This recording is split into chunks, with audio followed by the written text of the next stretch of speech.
শ্রদ্ধেয় শরদিন্দু বন্দ্যোপাধ্যায় ১২৫তম জন্মবার্ষিকী। তো সেই জন্য ম্যাড্রাস সম্মিলনী আমাকে সুযোগ দিয়েছে ওনাকে নিয়ে কাজ করার। তো ওনার ক্রিয়েট করা অন্যতম বিশেষ চরিত্র ব্যোমকেশ বক্সী সত্যান্বেষী। তো ওনাকে ট্রিবিউট দিয়েই ওনার চরিত্র নিয়েই আমরা করছি সত্যান্বেষী ব্যোমকেশ নিয়ে কাজ, যেখানে ব্যোমকেশের লাইফস্টাইল এবং আমাদের প্রায়োরিটি অফ ভিশন এরকম।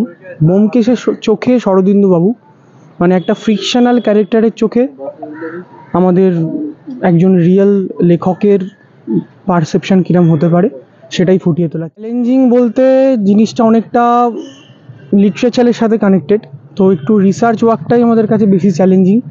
বাকি এলিমেন্টগুলো কিন্তু তুলনামূলকভাবে মানে কাজের অভিজ্ঞতার সঙ্গেই শেখা, তো এলিমেন্ট খুব বেশি চ্যালেঞ্জিং নয়। ওই রিসার্চ ওয়ার্ক আর এই পুরো জিনিসটা মানুষের কাছে ফুটিয়ে তোলাটাই মেন, কানেকশান তৈরি করাটাই মেন চ্যালেঞ্জ।